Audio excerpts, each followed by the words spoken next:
Supporters of a rally ahead of his inauguration. He's pledged the most aggressive and sweeping border measures while reiterating his tariff and tax plans. We have to set our country on the proper course. By the time the sun sets tomorrow evening, the invasion of our borders will have come to a halt, and all the illegal border trespassers will in some form or another be on their way back home.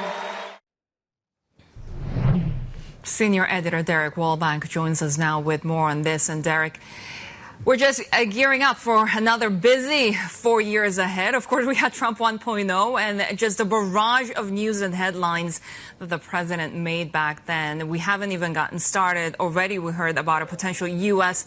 Iron Dome. What will you be watching as we head towards this inauguration? Well, Sherry, I listened to Donald Trump speak at his rally in Washington, D.C. He was telling supporters that America was going to be great again, basically tomorrow. He's going to start off with an absolute flurry of executive orders, executive actions, laying out a bunch of priorities. You know, he said on stage that some people had counseled him to spread them out over time, and he said, nope, we're doing it all day one. You can expect this sort of shock and awe to cover a lot of ground. You can expect it to cover things from immigration, setting the stage for some of that deportation work that he's talked about on the campaign trail, maybe giving us some insight into how far he plans to go and how far he plans to go very quickly. You can expect it to go, though, much further. It could encompass a reprieve for TikTok that he's talked about, orders about the federal workforce, orders downgrading federal diversity efforts, a whole bunch of different things that Trump has promised to do. And bear in mind, Donald Trump walking into this day one, I think market participants really need to understand, he's not operating in secret here, right? He's gone and campaigned on a whole bunch of stuff. He said, I am going to do this stuff, and now he's going to go do it. There are some questions about how far he can go with some of the actions that he's looking at.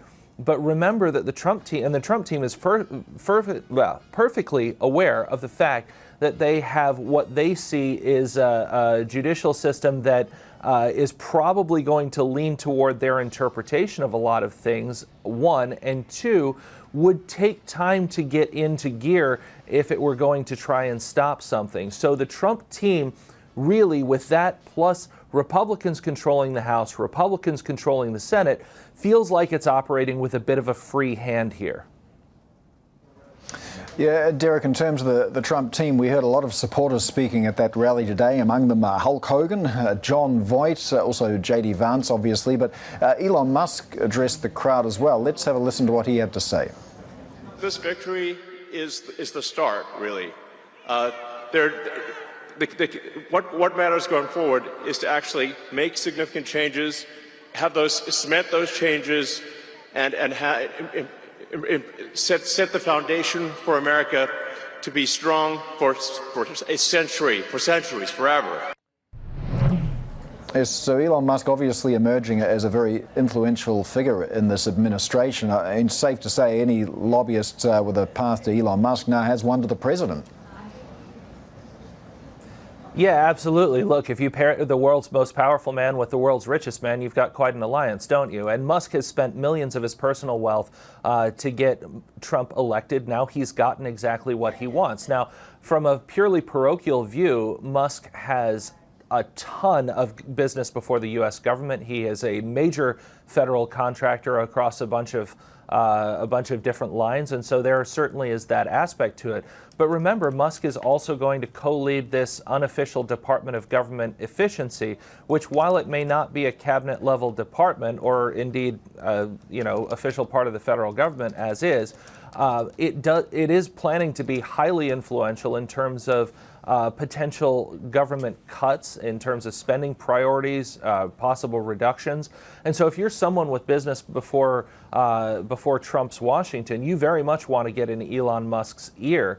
He is, as I say, he's highly, highly influential. And I do expect that the sort of core of power that you're seeing in Washington will encompass Musk to some great degree.